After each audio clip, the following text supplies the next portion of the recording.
This is the Next Bite of Life podcast, the place to be to hear personal stories from expats, digital nomads, and everybody else taking their next bite of life.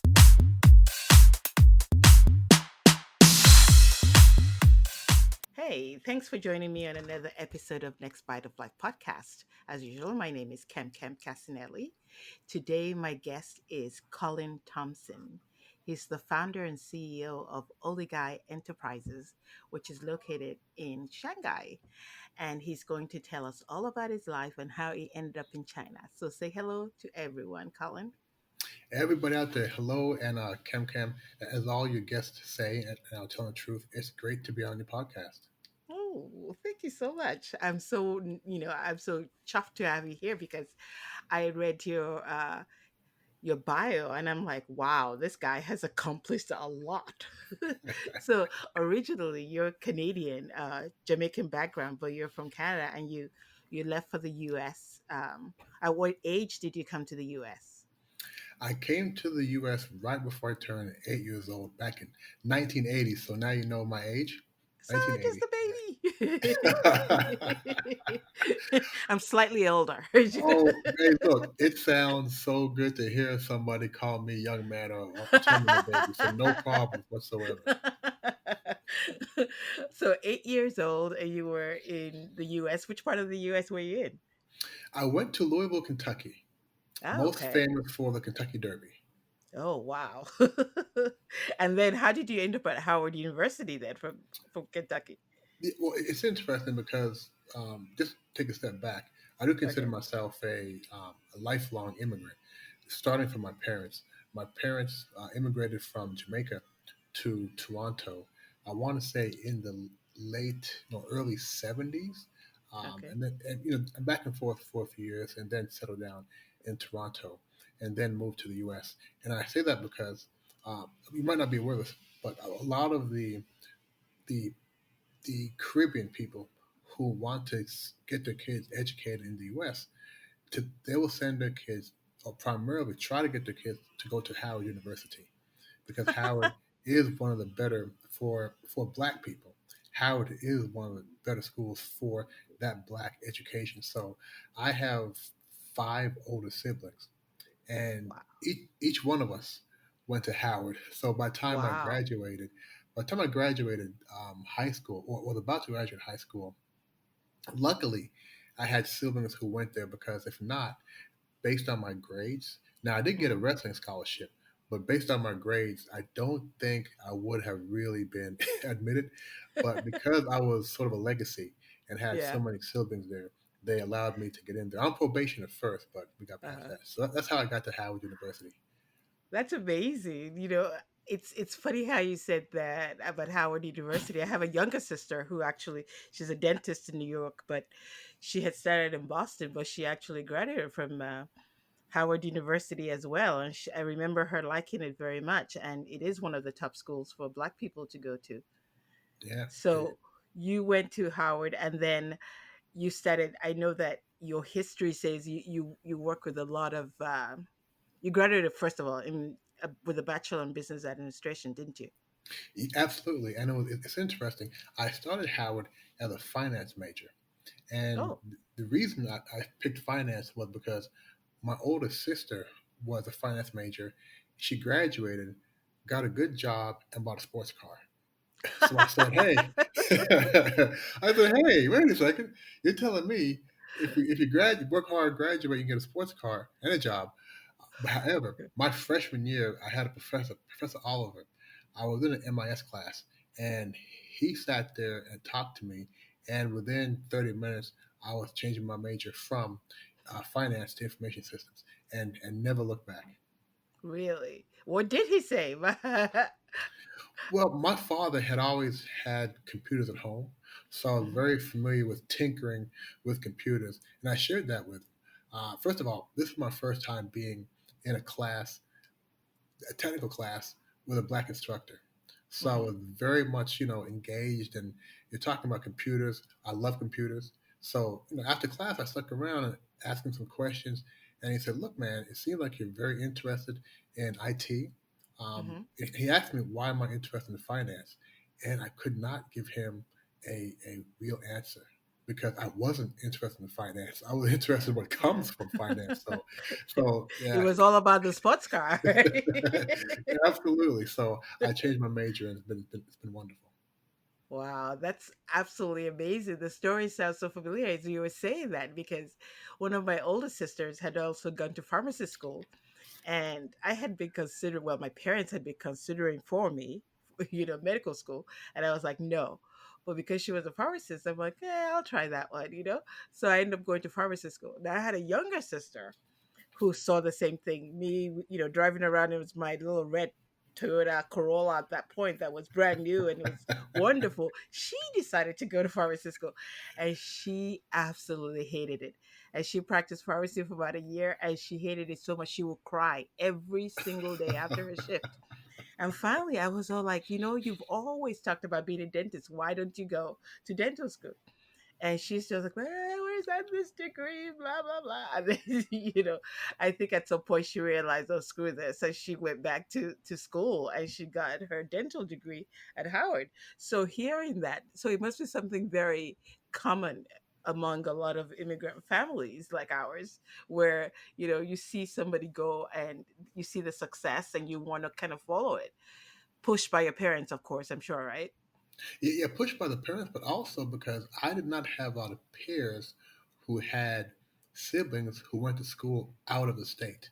So in Kentucky, you either went to University of Louisville, Western Kentucky, Eastern Kentucky, or University of Kentucky. So I did not know a lot of people who really had a passion and went forward. So yeah, I was just more or less following in my siblings' footsteps. I think that's great. Well, I'm so glad that your siblings were responsible adults and you didn't go into something really terrible. It's like Yeah, you follow their footsteps to glory, which is fantastic. yeah, that they were. So after you have a double concentration MBA, right? In supply chain management, if I remember correctly. Yeah, supply chain management and e-commerce. And I want to share one more thing about going to Howard because I had the siblings there. We'd go once a year to either drop them off at the dormitory or pick them up. And Hmm. while we were there, I'm not sure if you're familiar with the D.C., Maryland, Virginia area, but it's one of the most densely, it has some of the most affluential African Americans in the country in PG Oh, County. So no, I when I didn't. got there, that was my first time seeing all black middle class neighborhoods. I remember telling my mother, there are black people with nice cars up here. It Hmm. was really so different from how things were in Louisville, Kentucky. And my sisters and brothers went to Howard, and they came back with a little more knowledge of self, knowing more about the Black history. So they come back talking to us, talking to my friends about the real story.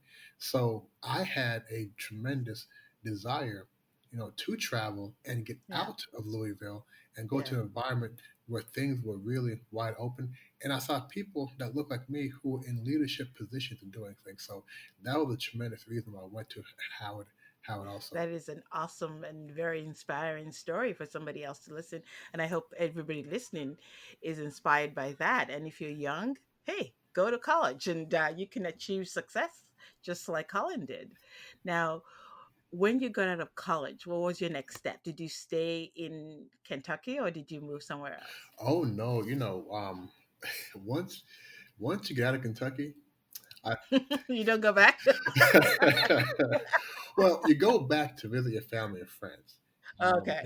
and you say to yourself, because once that light bulb goes on, it's hard to go back, so Yeah. to speak. So, luckily, I was very proactive in joining organizations and whatnot. So I started working for Ernst and Young directly out of undergraduate.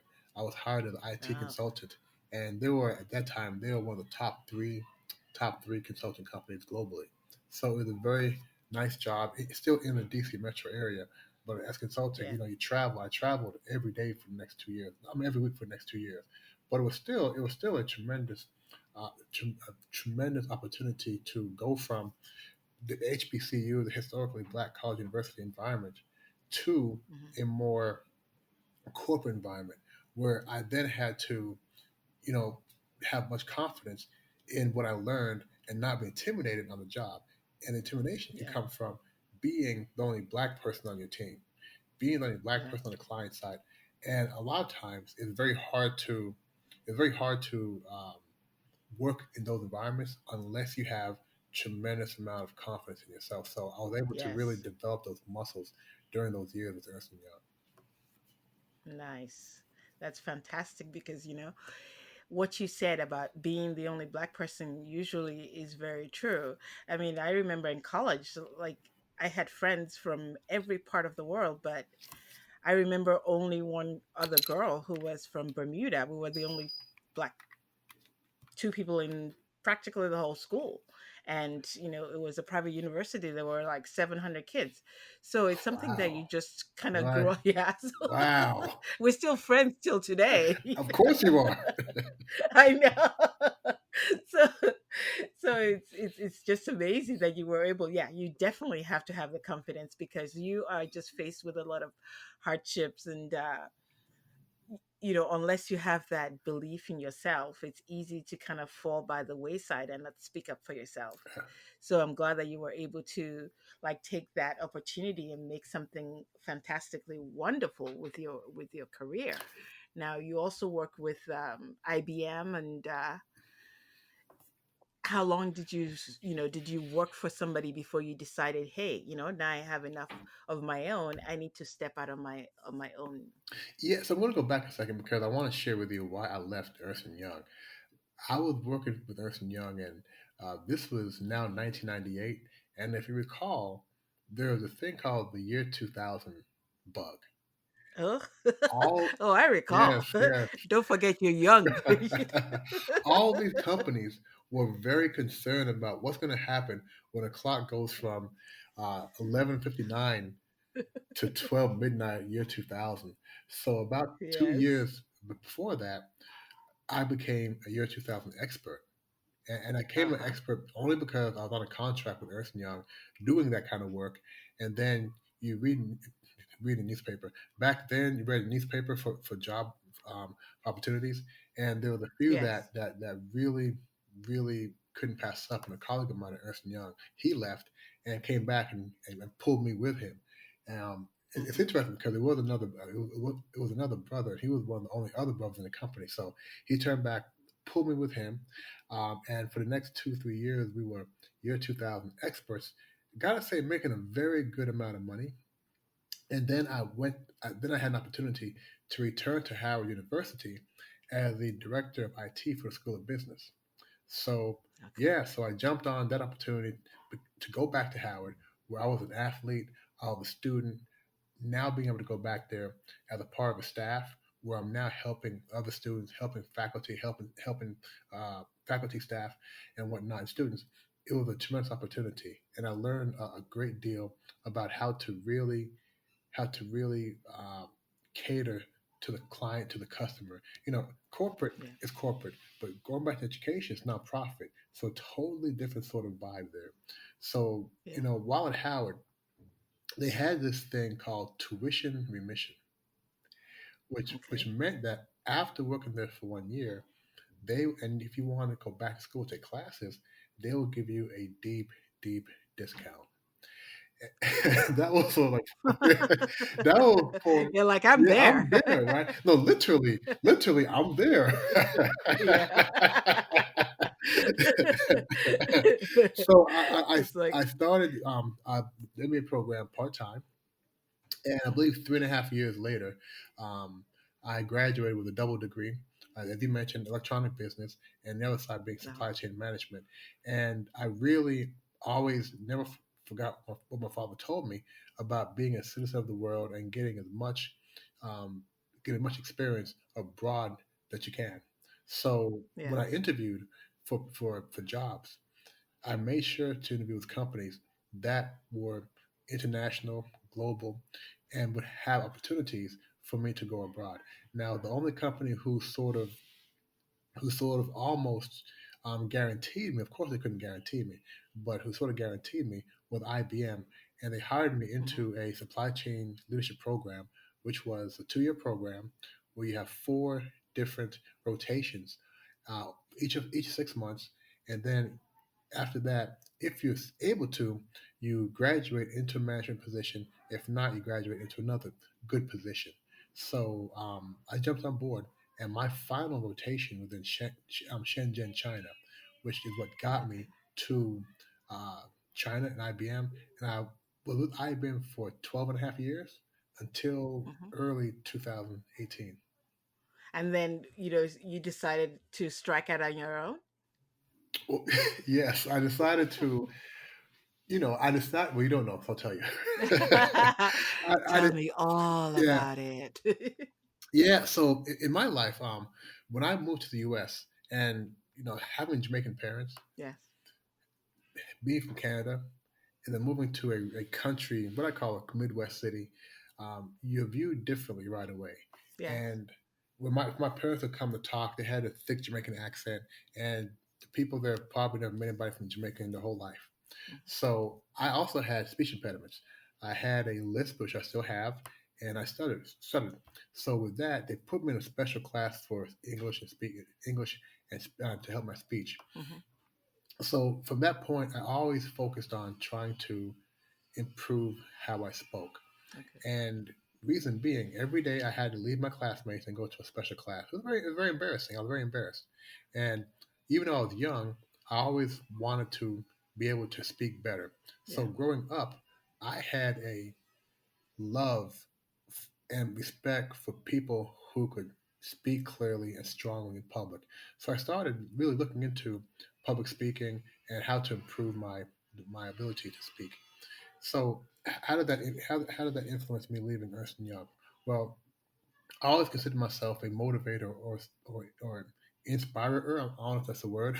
Somebody who Mhm. inspires other It's people. a yeah. Um, it's a word, right? It's a word. And really, it came through sports. It came through sports, being able to inspire my teammates to do better. And after a point, people who knew me would always ask me to help motivate them, inspire them. And I really wanted to find a way to marry my love for public speaking and my love for helping people to Yeah. achieve and go for their goals.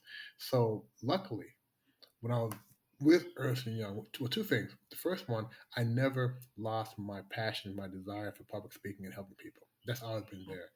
And luckily, IBM asked me to volunteer to be an internal coach.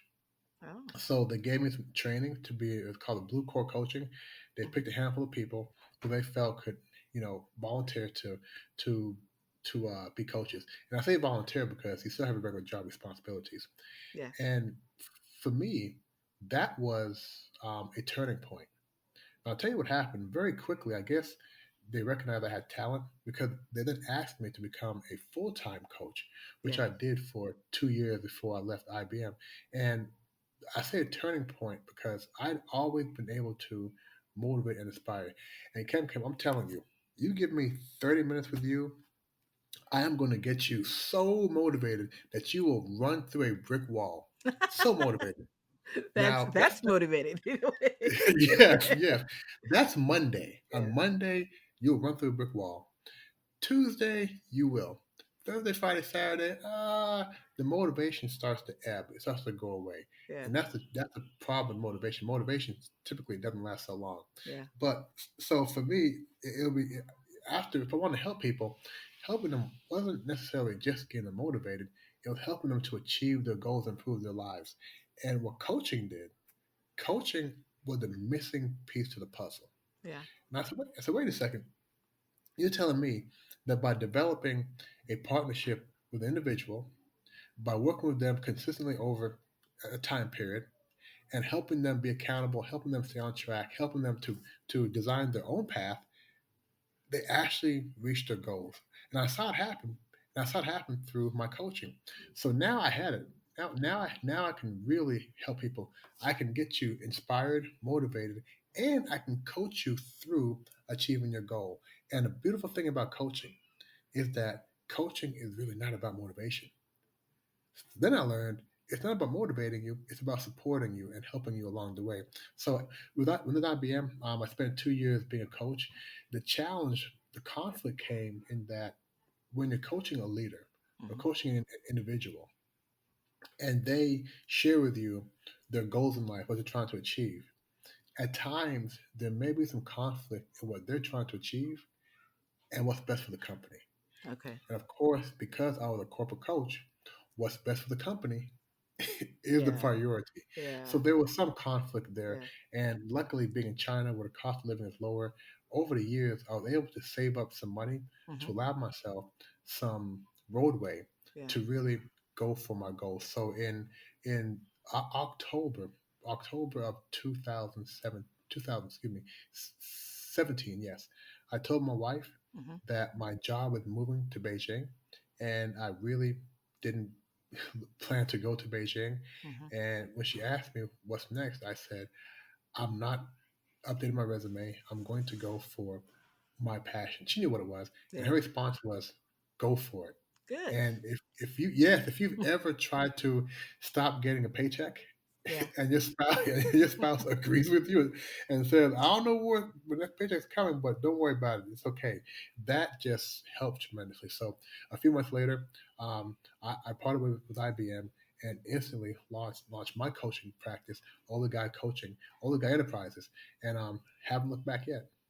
That's inspiring because really, like you said, it's not enough to be motivated. You have to keep them motivated. I think that's the hardest part because, yeah, you run through the through the wall the first day, but the second day you're like, okay, so maybe I'll jump that little fence, and then the third day is like, you know what, I don't really feel like doing it today, and then you start to slide Right. backwards. So it's kind of nice to have somebody there who's on your side, just pushing you a little bit and just helping you go the right way without being, because like everything, you can start off like 100% and you end up 0%. So you're kind of there to like say, hey, it may be a down day, but you can still do it. And that's what life coaching is all about. Eh? Absolutely. Absolutely. Life coaching is really about helping the client continue to find their way forward, helping them get over any blockers or anything that's stopping them from achieving their goal. And the reason I love this is because, one, I am the product. I am Hmm. getting paid to do the same thing which I was embarrassed about before, to speak out, to speak, Hmm. to use my tongue, my lingo to help Hmm. people improve their lives. And the absolute, well, let me say this correctly.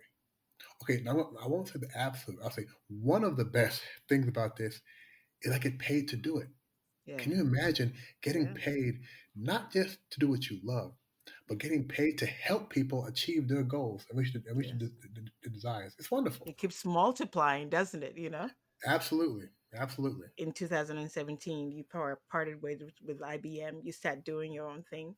You find that it really fulfills you. And this is like a culmination of so many years of working towards something fantastic just for you. And it was nice to have a partner who supported you and said, hey, I know this is your passion. You can do it. I mean, it doesn't get any better than that. Like you said, if somebody had come to me and said, "Oh, guess what? You know what? I am going to like not get paid anymore. I'm just gonna like do my thing." And it's first I'd be like, "Let me breathe," Yeah. and then just don't talk to me for a while. Yeah, it's scary. It's scary. It was scary, and quite frankly, it still is. I say scary slash exciting slash Yeah, interesting. As any entrepreneur knows, that starting a business, it just takes yeah. time. And of course, I must put the positive spin on it. I can tell you some stories that would have you running back to To to work, writing your running resume. back to a regular job, like a regular 9 to 5. Yes, yes, yes. But I'll tell you what I learned. I learned. Well, maybe I always knew this, but I never realized it. I learned that in this world, you can get paid to do just about anything. There are people who get paid to shovel poo poo. Yep.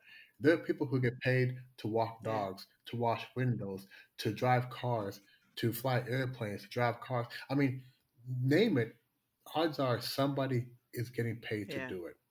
So once I knew that you can get paid to do just about anything, that also meant that I could get paid to live my passion, to go forward with my passion. So once I knew that, then the only question was Yeah. how, right? And with the how, well, heck, man, I don't know, but I'm going to try Yeah. this. and then this. Find somebody who did it. Talk to that person, Yes. right? Find out what worked, what didn't work. Try this, fail, get nervous, get Yeah. frustrated. Want to just but don't, or maybe I do for a while, but get back into it. Yeah. So now that I know the truth, and the truth is, you can get paid doing what you Yeah. love. And as a coach, how can I coach somebody that wants to take a chance and find a new career, but I'm not willing to do it Yeah. myself? So I really have to, what I call, drink my own Kool Yes. Aid, and I have to live the life, be Well, authentic. you have certainly been drinking it all along because really, okay, so you came to the US, it was, with your parents and everything, but when it came to time to move to China with your company, not a lot of people can do that. They're so like scared and they stay in their little bubble and they don't want anything to change. But you actually had the gonads to go and to go for it. And you did it. And then when it came time to part ways, you did that too. So when you coach somebody, it's not like you're saying, you're not sitting on your high horse somewhere and saying, yeah, you can do it. You've actually experienced it. It brings a whole layer of help to the person because they see that it can be done. You've done it. You're doing it. So I can do it too. Kim, you raised one of the best points, because you mentioned, if I did it, you can do it. And I remember being younger, or even watching TV, and you see all these people who've achieved so many big things, and they'll say, "Hey, look, if I can do it, you can do it." In the back of your mind, you may say, "I don't know. You're special. You're Yeah. special. You're special," Yeah. because Yeah. they've already done it. But I can tell you, Yeah. and I've talked. I have my life experiences, and one thing I know about people on this planet, we're all the same. We all had Yes. our experiences growing up that were great. We've all had experiences Hmm. growing up that were not great, and right, Yes. and we've all overcome something. So when I tell people, look, if I made it, you can make it. They believe it. And first of all, let me Yeah. say that my definition of making it is my definition of making it. Some folks may look at me and Yes. say, well, what do you have? What have you actually made? But trust me, I've made it, and it's very Yes. easy to motivate and inspire. And I'm not going to say motivate, inspire, and coach, because motivating and inspiring is not part of coaching. But it's very easy to show people that it is possible. And once they believe you, Yes. it's very interesting. Sometimes when we're coaching, you can see a person's whole body language change when they get it and they see it, and Yes. they got it, and they're going to go for it. And that's one of the And how yes, gratifying is that for you? You know, yes, absolutely. you're in China. Let me know how was it when this whole COVID-19 kind of started? How was it? How was it? What did it feel like? It was one of the most terrifying non-physical things I've experienced. Um, Reason being, I have a son who's 10 months old now. Back in January, he was, what's the math, of 4, 5 months old. My wife and I were in the southern part of China during Wow. Chinese New Year, away from home, when this hit. And back then, it wasn't COVID Hmm. 19; it was called coronavirus only. And so, literally on a Wednesday, the Uh huh. TV came on and said, "There's something happening in Wuhan. Um, if you're in Wuhan, don't leave. Don't go to Wuhan. And if you have been in Wuhan in the last like 5 or 6 days, call this number." So we're Hmm. saying, what in the heck is going on in Wuhan? And you weren't getting much news. Exactly. 24 hours later, first of all, nobody was wearing a mask. This is Wednesday. By Thursday, either everybody had a mask or everybody was trying to get a mask. And again, we're far from home at the beginning of our Hmm. holiday. So we got into a car on Friday headed toward the Hong Kong border because we're going to spend a few days in Hong Kong. And we decided in that car to go directly to the Hmm. airport and fly back to Shanghai, because in case they close the borders down, or close the flights, we want to make sure that we are at home. So yeah, once we landed, let me first say, it's very terrifying to be in an airport, on an airplane, and everybody's wearing a mask.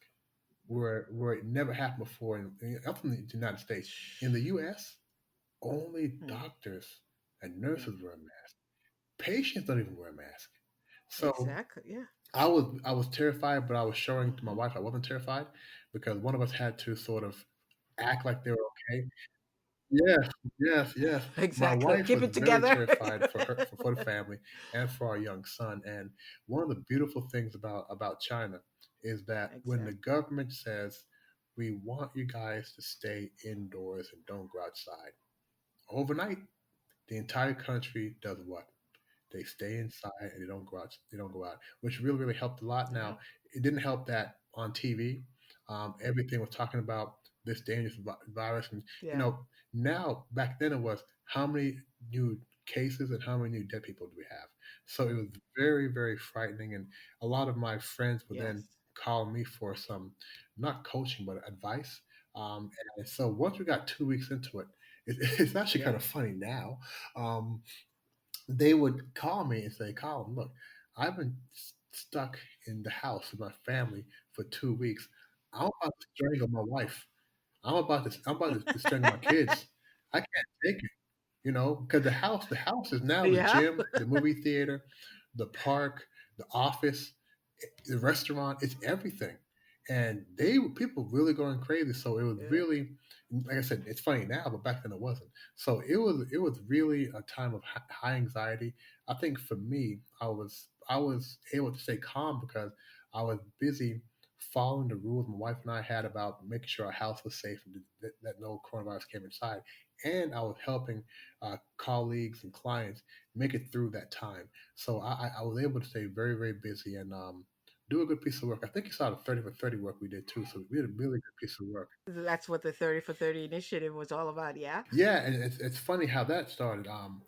During that time, so early February, the word of coronavirus was getting global, and I think in Europe it was getting a little worse. And so my family from the U.S. and friends would email me, "Are you okay? What's going on?" So every day I do about 10, 15 emails saying I'm okay. And I said, I'm tired Yeah. of doing emails. Let me do a video and post a video on Yeah. Facebook telling everybody I'm safe, yada yada yada. So I did that, and the feedback Hmm. was, "Man, glad you're safe. Hey, should I wear a mask? Hey, how do I keep clean? Hmm. Hey, what's going on?" So I started doing a few more videos, just giving some tips on what we did during that time. And a production company, and I gotta thank them, Buzz 365 Media out of Silver Spring, Maryland, contacted me and asked me if I'd be willing to do a few public service announcements. Um, Hmm. so now we're into the end of March, and things are really getting bad globally. New York City is just Yeah. blowing up. Yeah. People are starting to get that stay home order. And I told him, I said, well, Yeah. I think doing one message per week wouldn't be effective because things are happening so fast. So I agreed. I Yes. agreed with him. I said, I want to do one message every day for 30 days. And the first thing he says, Yeah. Colin, that's a major commitment. Are you able to meet that? Hmm. Well, what he didn't know is that I have a group of coaches here in China and globally that were going to help me. So I hung up with him and Yeah. I said, coaches, look, we have, it's our responsibility to help the folks inside the house. Yet the first line of people help people outside. Let's help inside. Yeah. So about 8 or 9 Yeah. coaches who all specialize in different areas: relationship, happiness coach, mindfulness coach. So we all had a different flavor, different strength. And for the next 30 days, we put out every single day tips, insights on how to deal with the COVID times. And it was such a tremendous opportunity because one, we were giving back, helping, but for me individually, I learned so much from those coaches in such a small time period. It was tremendous. How was the reception by the public? It was unbelievable. I mean, there were now. I think part of it had to do with because people were scared, and the news they were getting on TV, all Yeah. the news about COVID was infection rates. Where you wear masks. Right, Yep. right, right, right. Death, infection, death, Yeah, infection. yes, You know, and, and, 24 and hours a day. politics about it.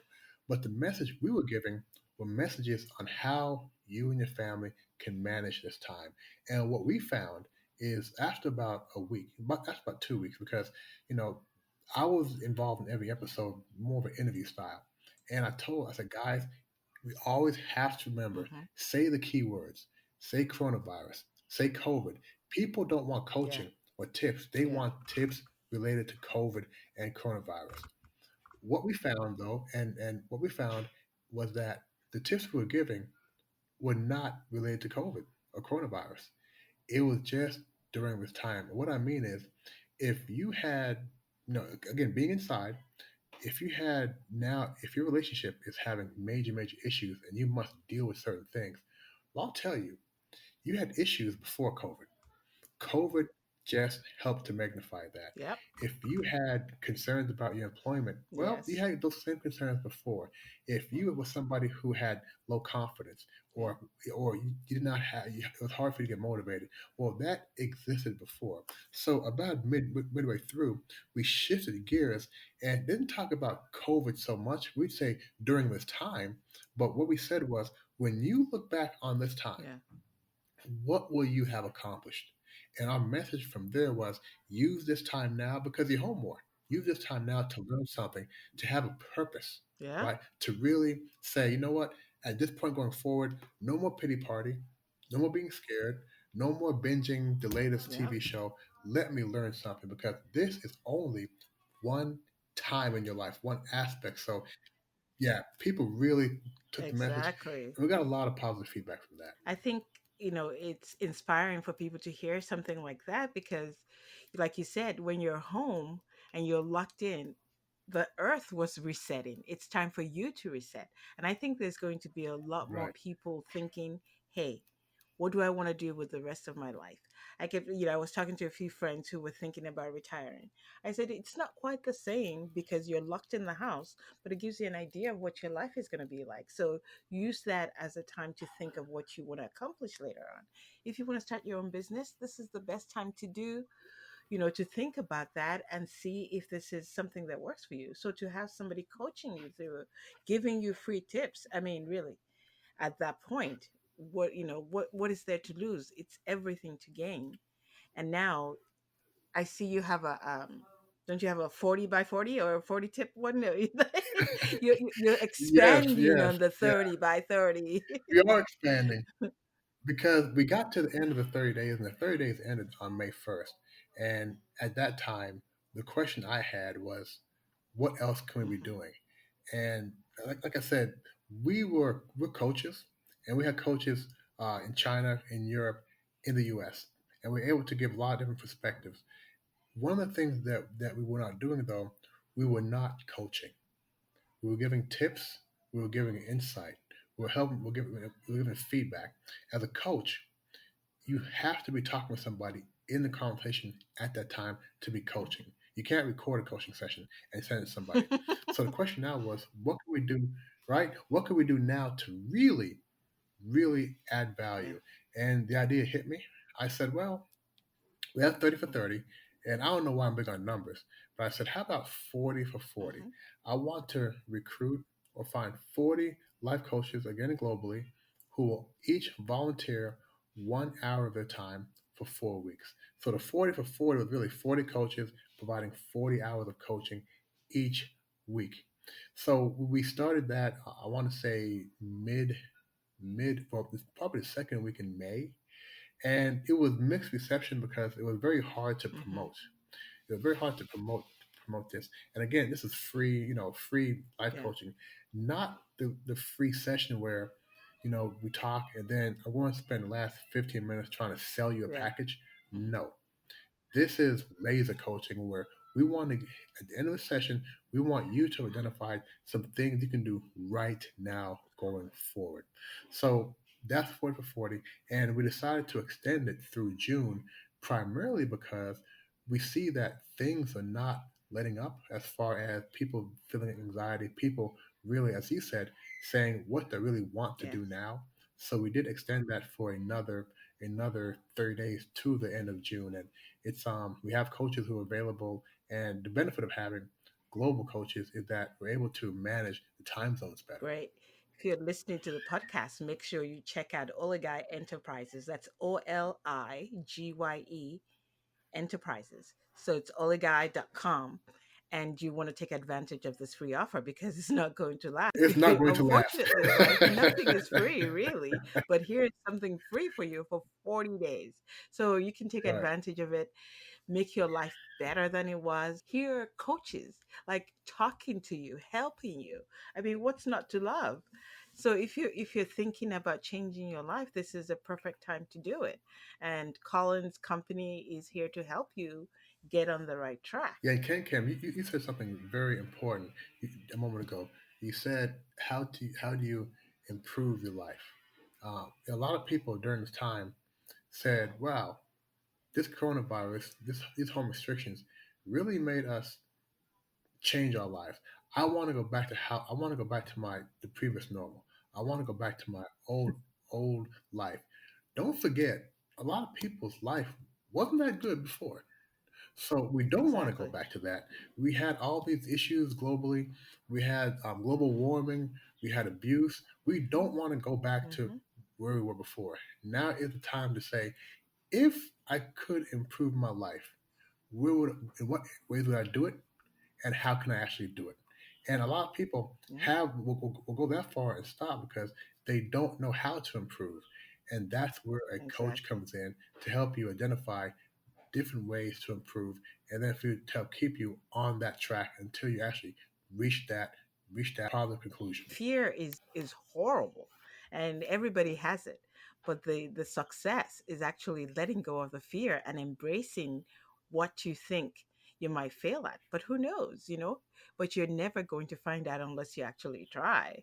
So it just makes sense for you to take advantage of this free coaching that you have and see what you can do better. I mean, Colin and his team are here to help you, so you're not alone. I mean, God. How many times in your lifetime are you going to be able to get such an offer? So I definitely think people should take advantage of it. Yeah, thank you, Cam Cam. Colin, I know that I told you I was going to keep you just a half an hour, but I have just one last question for you. Like, when you see young men, coming up and saying, I want to do that, I want to be bolder, what is your advice for somebody young who wants to be like you, basically? I mean, because you've led a wonderful life so far, and you're inspiring. Your story is absolutely amazing. What do you say to somebody young who says, I want to do this, what should I do? Yeah, and the beautiful thing is the younger generation. First of all, thank you for calling me young again. I appreciate it. But the younger is beautiful. The younger generation has a lot more confidence than we did coming up True. because they have a lot more examples of people who have succeeded. They have a lot more they believe in, I would say, being a little happier than we did. Yes. They want to work for an environmentally responsible organization as opposed to finding a job. So, when younger generations do ask me questions about how I got into this, or how they could get into not just coaching, but how they could go for a career that they have a passion about, the first thing I tell them is the first thing you must do is get an education. The Oh, first thing you hallelujah. must do, the first thing, Hallelujah. yes, the first thing you must do is get that checkbox checked, right? Yes. Because if you do not have an education, it's not so much that people with power are looking for a degree, but you need to go and get that structured learning. You need to learn how to discipline yourself to learn, and then you can then look forward to how can I now get into what I want to do as a career, as a passion. But it starts first with education, and then it starts in making wise decisions after you graduate. A lot of people want to take jobs based on their need to pay their bills, based on the need to pay back student loans. Hmm. There are some people that take jobs based on what they want to do. And if you can find any ways to take a job based on what you want to do straight out of college, do that. But if not, to be honest with you, if not, go for the job that pays the bills and you learn how to be financially smart and financially independent. So now Oh. you have your education, and now you're making decisions that helps you become financially smart. If you do not have the funding, if you cannot afford to go for your passion, you can't do it. As I mentioned, some people must take jobs that they don't like because they pay the bills. But Hmm. if you're able to save up for, say, 10 years, say 10 years, Yeah. then and you're able to establish that baseline savings, learn how to invest in stocks, enroll in your company's 401k or 403b program.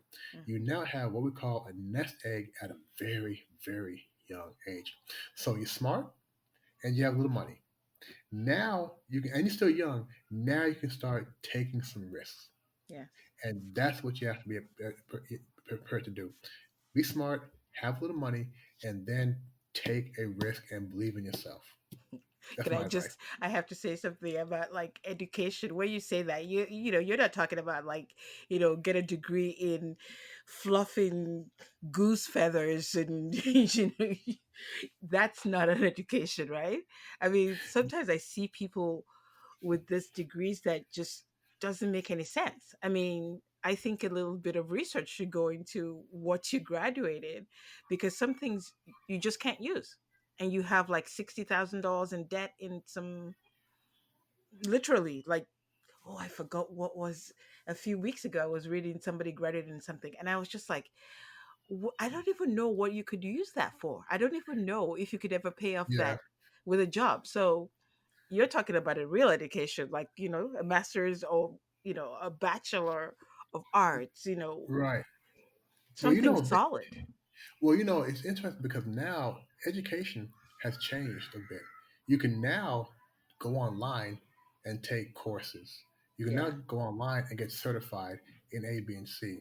Hmm. So, some folks who can't afford college, or some young folks, as you mentioned, who already went to college, but they can't, what they majored in, they're not going to find a job, Yeah. a real job, a good job. Yeah. So you have to be prepared to reskill, to upskill, and a lot of times you can do that by going online and taking certifications, taking courses.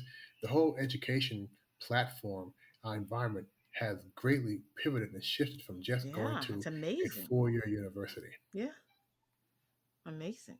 I think Harvard has some free classes, and I forget, there's a university in San Francisco that has one. I mean, so yeah, online courses and getting yourself out there and making sure that you have some solid foundation. And as you mentioned, and join your company for a 1K.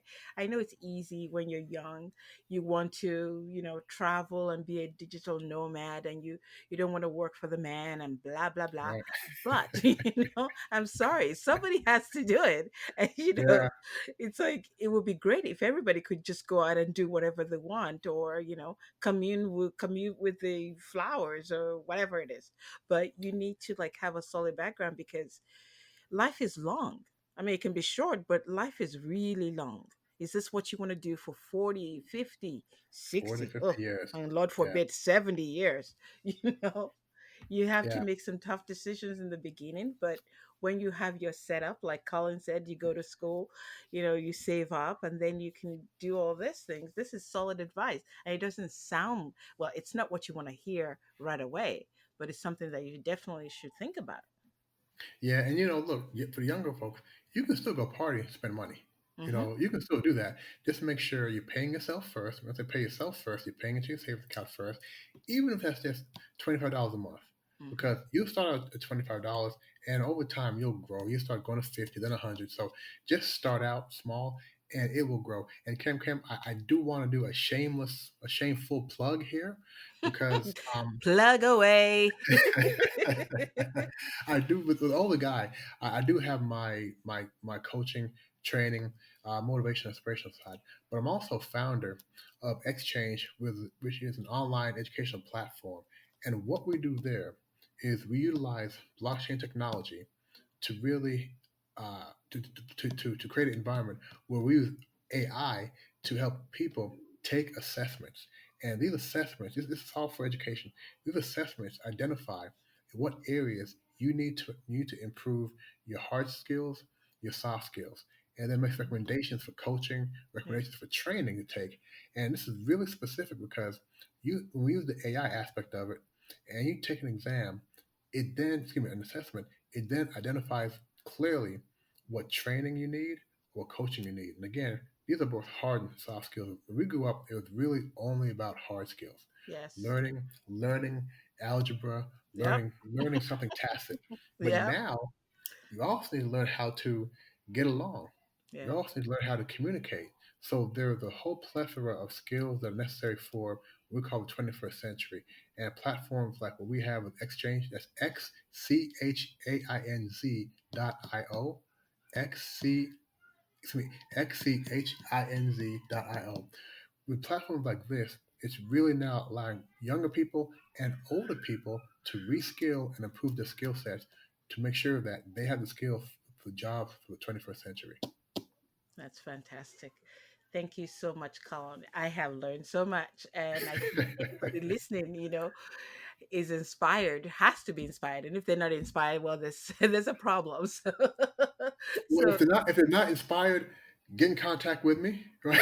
And we'll I'm get you going to inspired put up. I'm going to put your contact information on the blog post that goes with this on nextbiteoflife.com, because usually with every podcast goes a blog post with it, which reiterates the information that we've shared on here, along with how to find you on the website, so they can start their better life as Great, soon as they check your website out, great. oligye.com. So once again, Colin, thank you so much. It's been fun. Yes, ma'am. Thanks for having me. Thank you. There's an episode for today, and we'll see you on the next show. Bye bye.